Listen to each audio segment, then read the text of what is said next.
तो आप लोग दुख के पीछे पड़ जाते भगाने के लिए, बल्कि होना उल्टा चाहिए, आपको उससे ठीक डबल वाला सुख की जगह ढूंढ लेनी चाहिए। और हम लोग गलती करते हैं। इसको ऐसे समझिए, कोई सज्जन मोटरसाइकिल के बहुत आदी थे, उनको बाइक चलाना बहुत पसंद था। किसी ने कहा कि हम आपको कार गिफ्ट में दे रहे हैं, मुफ्त में दे रहे हैं, ड्राइवर भी है। उन सज्जन ने कहा माफ करिएगा, हमको तो आदत बाइक चलाने की है। उन्होंने कहा एक बार कार पर बैठकर तो देखिए। उन सज्जन ने कार पर बैठना प्रारंभ कर दिया, और जहां फोर व्हीलर पर बैठना प्रारंभ किया, कब मोटरसाइकिल की बैठने की आदत छूट गई, कब मोटरसाइकिल पर चलने की आदत छूट गई, उन्हें पता ही नहीं लगा। ना तो उन्हें कोई अनुष्ठान करवाना पड़ा, ना कोई उपाय करवाना पड़ा। हम आपसे ही पूछते हैं, तुम्हारी आदत अगर बाइक चलाने की है और कोई कार आपको गिफ्ट में दे, तो क्या तुम्हें बाइक चलाने की आदत छोड़ने के लिए कोई अनुष्ठान करवाना पड़ेगा? जवाब दीजिए, जोर से बोलिए। आपका जवाब होगा नहीं। क्यों? क्योंकि उससे डबल सुख की सुख सुविधा वाला, अच्छी सुविधा वाली व्यवस्था मिलेगी। तो जो पहले की सुविधा है उसको छोड़ने के लिए कोई प्रयत्न नहीं करना पड़ता। वैसे ही जिंदगी है मेरे पागलों, संसार सागर मोटरसाइकिल है, भगवान की कथा कार है। जब तुम इसमें बैठने लगोगे तो संसार को छोड़ना नहीं पड़ेगा। संसार के दुख, संसार के लोग अपने आप छूट जाएंगे। और हम लोग संसार को छोड़ने की बात करते हैं। हमारे पास बहुत लोग आते हैं, महाराज ये मन हटता ही नहीं है संसार से, उल्टी बात बोलते हो, तुम्हारी मति मारी गई है, तुम्हारी बुद्धि मारी गई। मेरे बाप एक काम करो, तुम अपने मन को दूसरी जगह लगाना शुरू कर दो, ईश्वर के चरणों में लगाना शुरू कर दो। आपका मन को काटना नहीं पड़ेगा, मन में कोई घृणा उत्पन्न नहीं करनी पड़ेगी, संसार अपने आप छूट जाएगा। व्यक्ति जब तक उस वस्तु से प्रेम करता है, जब तक उस वस्तु का बढ़िया वर्जन उसे प्राप्त नहीं हो जाता, बढ़िया वस्तु उससे ठीक प्राप्त नहीं हो जाती, तब तक उसी वस्तु को सर्वोत्तम मानता है। जिस दिन उस व्यक्ति को उस वस्तु से श्रेष्ठ वस्तु प्राप्त हो जाती, जिस वस्तु को कल तक वो सर्वोत्तम मानता था, उसको ठुकरा देता है और उसे उसमें 19 नंबर नजर आने लगते, और जो प्राप्त 20 नंबर की होती है उससे वो प्रेम कर बैठता है। मानव का स्वभाव है ये स्वभाव से कोई बच नहीं सकता। इसलिए मेरे पागलों, आज की बात तुम कथा की याद करके जाना, घर पर आज का सूत्र तुम याद करके दिमाग में रख करके लेकर जाना। आप अपनी जिंदगी में दुख से बहुत ज्यादा आहत हो, बहुत कष्टों से आहत हो, बहुत पीड़ा से आहत हो, बहुत दुर्दशा हो रही है, बहुत ज्यादा तुम्हारा दिमाग विचलित हो रहा है, बहुत ताने सुन लिए तुमने, बहुत विपरीत परिस्थितियां तुम्हारी जिंदगी में खड़ी हो गई। मेरे पागलों, तुम जिंदगी में आज की कथा का एक सूत्र ले जाओ, तुम मुस्कुराना सीख जाओ, हर हाल में मुस्कुराना सीख जाओ। अगर तुम मुस्कुराना सीख जाओगे तो बड़ी से बड़ी संकट, बड़ी से बड़ी विपदा, बड़ी से बड़ी दिक्कत आपके सामने नतमस्तक होकर वापस चली जाएगी। क्योंकि तुम्हारे रोने से वो संकट जाने वाला नहीं। याद रखना, विपत्ति के अंदर कोई दया नहीं होती।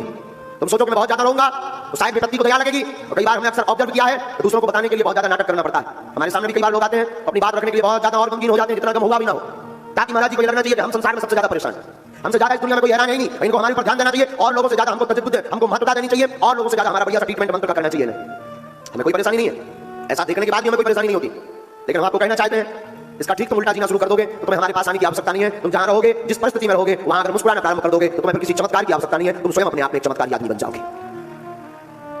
क्योंकि आपके रोने से दुख भागने वाला नहीं है, आपके चिघाड़ने से संकट विपत्ति भागने वाली नहीं है। जो है सो है। और एक सूत्र और प्यारा है, बहुत पुराना सूत्र है, कई बार तुम सुन चुके होगे, पुनः सुन लो, पेट में अजीर्ण नहीं होगा सुनने से। और नोट कर लेना, सूत्र बहुत अद्भुत है, जो प्राप्त है वही पर्याप्त है। पुनः सुनो, जो प्राप्त है वही पर्याप्त है। इस सूत्र को तुम अपनी जिंदगी में जिस दिन उतार लोगे, उस दिन से तुम्हें किसी भी प्रकार की ईर्ष्या, द्वेष और तुम्हारे मन में कोई भी तनाव, स्ट्रेस नहीं होगा।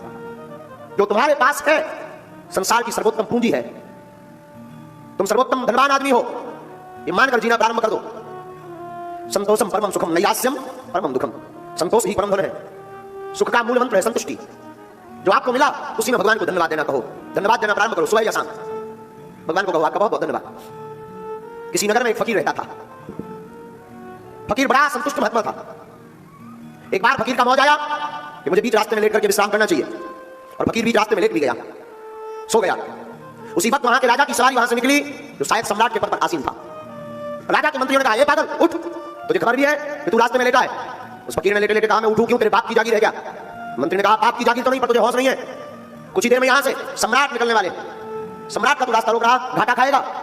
फकीर ने कहा, माफ करना श्रीमान, जाकर तुम अपने सम्राट से बोला ना कि कुछ देर इंतजार करे। तुम अपने सम्राट से कहना कि दुनिया का शहंशाह अभी आराम फरमा रहा है। जाके सम्राट से बोलो, दुनिया का शहंशाह आराम फरमा रहा। मंत्री को बड़ी जोर से हंसी आई, तन पे कपड़ा भी ठीक नहीं, बिस्तर के लिए तकिया भी नहीं, हाथ का तकिया बनाकर लेटा है, फटे हुए कपड़े पहन रहा है, और तू अपने आप को शहंशाह बोलता है, ये तेरी बुद्धि मति मारी गई है।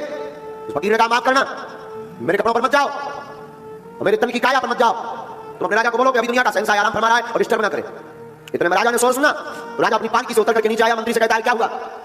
मंत्री कहता, हुजूर माफ करो, कोई बेलगाम आदमी, पागल सा आदमी जमीन में लेटा है, तकिया हाथ की बना करके आपके लिए कह रहा है कि तुम अपने सम्राट से जाकर बोलो कि अभी दुनिया का शहंशाह आराम फरमा रहा है। राजा ने कहा, हद हो गई, शहंशाह तो मुझे बनना है, ये पहले से ही कौन प्रकट हो गया। सम्राट नजदीक गया, सम्राट ने परिचय पूछा, क्या नाम है तुम्हारा? फकीर ने कहा, तू अपना बता पहले। मुझे नहीं जानते, मैं सम्राट हूं। तो फकीर ने कहा, मैं शहंशाह हूं। तू कहां से शहंशाह हो गया? ना कोई सेना है, ना तूने कहीं विजय प्राप्त की है। फकीर ने कहा, ये बातें छोड़ो, ये बताओ कहां जा रहे हो तुम? राजा ने कहा, मैं अमुक देश के ऊपर चढ़ाई करने, युद्ध करने जा रहा हूं। फकीर ने कहा, फिर क्या करोगे? बोले, फिर क्या करेंगे? उस युद्ध को जीतने के बाद, उस देश को जीतने के बाद मैं शहंशाह बनने वाला हूं, मैं शहंशाह बनूंगा। फकीर ने कहा, फिर क्या करोगे? बोले, अगर मैं शहंशाह बन गया तो पूरी दुनिया पर राज करूंगा, मेरा सिक्का बोलेगा। फकीर ने कहा, फिर क्या करोगे? बोले, जब पूरी दुनिया पर मेरा सिक्का चलेगा तो मेरा हुक्म चलेगा। फकीर ने कहा फिर क्या करोगे? बोले फिर क्या, पूरी दुनिया को जीतने के बाद मैं बड़े आराम से सोऊंगा। महात्मा ने पकड़ा एक जोर का चाटा धर दिया, तू दुनिया को जीतने के बाद आराम से सोएगा, मैं बिना दुनिया को जीते हुए आराम से सो रहा हूं, बता तू सहनसा है या मैं सहनसा हूं? चाह गई, चिंता गई, मन बेपरवाह है, जिसके अंदर चाह नहीं वही सहनसा है। सबसे बड़ी सहनसाहियत है कि आपके पास जो है उसी में भगवान को देना धन्यवाद शुरू कर दो, धन्यवाद प्रभु को देना शुरू कर दो। कई लोग यहाँ ऐसे बैठे हैं जिनकी अर्जी नहीं लग पाई, बहुत से लोग यहाँ पर ऐसे भी बैठे हैं जिनके घर में बहुत कलेश होता है, बहुत उपद्रव होता है। वो कहते हैं महाराज भजन तो करना चाहते, सहनसाई में जीना तो चाहते, पर कलेश हमें जीने नहीं देता है। ऐसे कौन कौन है?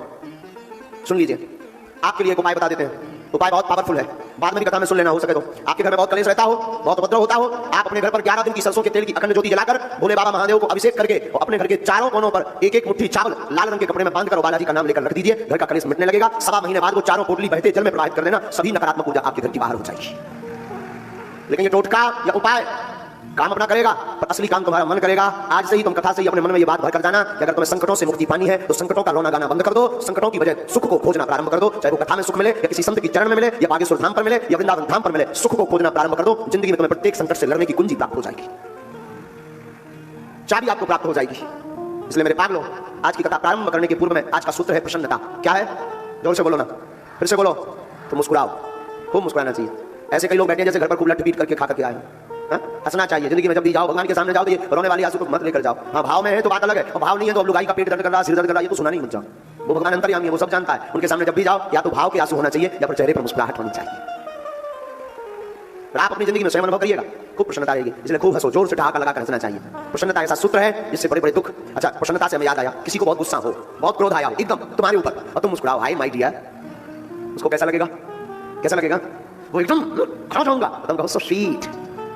फिर उसका क्या होगा? उसका रिएक्शन क्या होगा? वो बाल नोच, मैं छोड़ूंगा नहीं, तुम कहो ओहो। तब वो क्या होगा? ना तुम्हें लड़ना पड़ेगा, ना तुम्हें चिल्लाना पड़ेगा, ना तुम्हें डांटना पड़ेगा। तुम ये चीज भर सीख लो, ओह माय डियर। इतने में ही आदमी सिर खपाड़ मार लेगा दीवार से, और अगर वो कट्टर थोड़ा सा बलवान है तो तुमसे भी मार सकता है। ये गारंटी नहीं है, ये जोखिम अपने हिसाब से लेना। यहां तो हम बचा रहे हैं, तुम्हें घर जाके और घर वाली पे तो ट्राई मत करना प्लीज।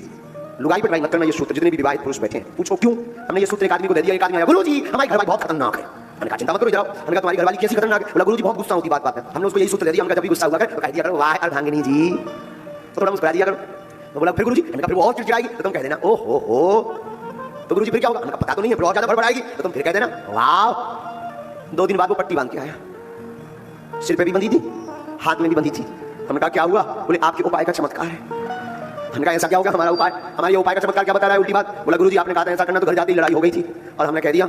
हमने कहा माहौल देख करके तुझे बोलना चाहिए ना। बोले खूब माहौल देखा है, वैसे ही वो 1.5 क्विंटल की है महाराज, एक बिल्ला और एक चिमटा का खेल है। हमने कहा तो तब से हमने फिर ध्यान कर लिया कि ये सूत्र बताना तो है, पर पुरुषों को एक साथ में वो दे देना नोटिफिकेशन भी देना है कि घर वाली पे ट्राई मत करना, कोई ठिकाना नहीं है। बोलो सीताराम।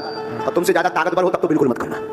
हाँ, ये और सुनो, तुमसे ज्यादा ताकतवर हो ना बिल्कुल, लेकिन अन्य जगह तुम ट्राई कर सकते हो। अगर कोई बहुत गुस्सैल आदमी है और उसकी गुस्सा को तुम्हें पारा चढ़ाना सिखाना है, और तुम्हें नहीं लड़ना है, तुम्हें नहीं गुस्सा होना है, तुम्हें अपने क्रोध पर कंट्रोल करना है, तुम्हें बहुत प्रसन्न होना है, तुम्हें बहुत हंसना है ना, वही गुस्सा हो तो बढ़िया हाथ बांध के ऐसे खड़े हो जाना, वाह my dear, so sweet my dear, बहुत अच्छे लग रहे हो। बस इतना बोल दो तुम, फिर देखो तुम उसके शरीर का वाइब्रेशन, बॉडी लैंग्वेज बदल जाएगा उसका। 1.5-2 मिनट में या तो वो अपना कपाड़ फोड़ेगा, हो सकता कट्टर होगा, थोड़ा ज्यादा हट्टा कट्टा तो तुम्हारा भी। इसलिए डिस्टेंस बनाकर ये काम करना, कम से कम 5 फीट की दूरी तो बहुत अनिवार्य। लेकिन ये सूत्र है, आपसे पूछते हैं कि आप मुस्कुराओ और किसी को गुस्सा हो तो क्या होगा उसकी क्रोध में? बोलो ना, क्या होगा? बढ़ेगा, ना तुम्हें लड़ना पड़ेगा, ना तुम्हें बोलना पड़ेगा, और बिना लड़े ही सामने वाला बोल्ड आउट हो जाएगा। मुस्कुराहट की ये ताकत है। कन्हैया ने मुस्कुरा करके पूरी कृष्ण लीला कर दी। आप भी अपनी जिंदगी में एक छोटी सी स्माइल देने से बड़ी प्यारी फोटो आ सकती है, चित्र आ सकता है। आप अपनी पूरी जिंदगी में मुस्कुराते रहो, प्यारी जिंदगी भी बहुत बढ़िया आ सकती है। जब फोटो खींची जाती है तो कहते हैं ना प्लीज स्माइल। हम लोग आजकल तो सेल्फी का जमाना है, तो इसमें एकदम मुंह टेढ़ा करके काम करना पड़ता है। पहले तो कैमरा का जमाना था जो जिसमें मुस्कुराहट। इसलिए आज का सूत्र कथा में क्या लेकर जाना है? बोलो ना, जोर से बोलो। नवरात्रि का व्रत है, क्या क्या करना है? मुस्कुरा निकालो ना, खूब निकालो, ऐसे हंसो। अच्छा जरा जोर से हंसो ना, और हंसो, और हंसो थोड़ा, बस, और हंसो, और हंसो। आज यही कथा होती है, आज हंसने वाली कथा करें। जो घर पर बैठे होंगे वो कह रहे हैं गुरुजी भी पगले आ गए, वो चेला टीवी पर जो देखे। अच्छा हंसो जरा जोर से, तुम लोग भी हंसो, हंसो हंसो हंसो हंसो, और हंसो। आप तुम लोग भी हंसो, तबला वाले हंसो, तो घर पे लड़ाई होगी, हंसो। अब बताओ, हमने कुछ दिया आपको, कुछ दिया आपको, लेकिन तन मन खिल गया? बोलो ना, तन मन खिल गया ना? ऐसी जिंदगी भर हंसते रहिए, जिंदगी में भी तन मन क्या पूरी जिंदगी खिल उठेगी आपकी। भगवान मुस्कुराना ही सिखाते हैं। क्या सिखाते हैं? भगवान मुस्कुराना ही सिखाते हैं।